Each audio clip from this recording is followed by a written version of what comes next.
ఎక్కడ లేని దరిద్రాలు మొత్తం మన ఇండియాలోనే వినాల్సి వస్తుంది. నేనైతే లాస్ట్ కి నువ్వు హిందువా అని అడిగి చంపే కాడు కూడా వచ్చినాం మనం. దీని కారణం ఎవరు? మనమే, వేరే వాళ్ళు కాదు, మనమే.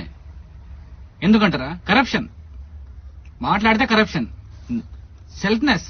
నేను ఒక్కడనే బతకాలి, నా చుట్టుపక్కల వాళ్ళు చచ్చిపోయినా నాకు పర్లేదు, నేను మాత్రమే బతకాలి అనుకునే కాడికి వచ్చినాం మనం.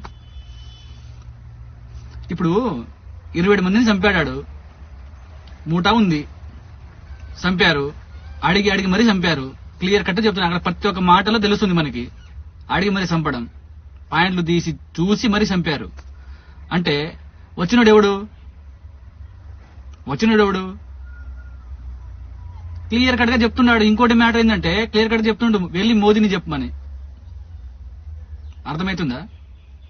అంటే ఏం చేయలేరు, ఏం పీకలేరు, మేము ఇట్లనే చెప్తాం, ఇట్లనే చంపుతాం. అరే మన కాశ్మీర్లో వచ్చి చంపి రేపు మన ఢిల్లీ కూడా రావచ్చు, మన హైదరాబాద్ కి రావచ్చు, మీ ఇంటికి కూడా రావచ్చు. దానికి కారణం ఎవరు? నువ్వు నేను కాదా? పైసలకు అమ్ముపోవడం కాదా అది? అరే ఆడదాకేందుకు, రేపు నీకు 10 లక్షలు ఇస్తాం, మీ అమ్మని చంపేయమంటే చంపేస్తావు నువ్వు, అంతేగా?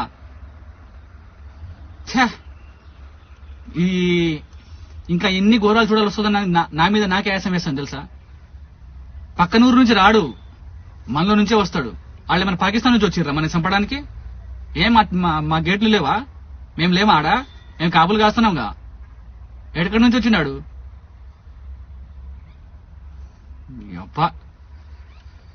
ఫస్ట్ అయితే ఎవరినైతే ఈ దీన్ని సపోర్ట్ చేస్తుర్రో ఆ నా కొడుకుల్ని అడ్డంగా నరికేయాలి. మన ఇండియాలో ఉంటూ మన ఇండియా ఫుడ్ తింటూ దొంగ నా కొడుకులు మనల్ని చంపుకుంటారు ఏంటో నాకు అర్థం కాదు. చెత్త నా కొడుకులు ఎక్కడ తయారయ్యారా మీరు అసలు? ఇప్పుడు ఆ కాశ్మీర్ పరిస్థితి ఏంటి తెలుసా?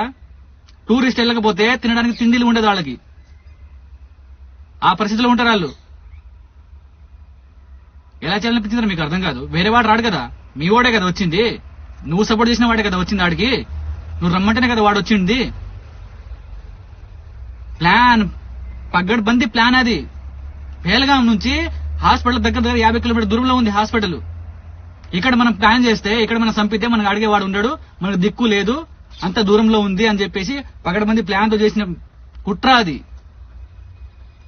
పరాయి దేశం నుంచి వచ్చి మన ఇండియాలో తిరిగి చూసి చెయ్యడు, మనలో ఉండి మనమే సపోర్ట్ చేస్తాం వాళ్ళని. సిగ్గులేని బతుకులు మనకి తెలుసా? ఘోరం కోపం వస్తుంది నాకైతే. వీడియో చేద్దాం అని చెప్పేసి నేను సైలెంట్ గా ఉన్నా. ఎందుకులే ఇంత దారుణంగా ఒడిగడతారు, ఎందుకులే అని చెప్పేసి నేను సైలెంట్ గా ఉన్నా. కానీ నా వల్ల కావట్లేదు.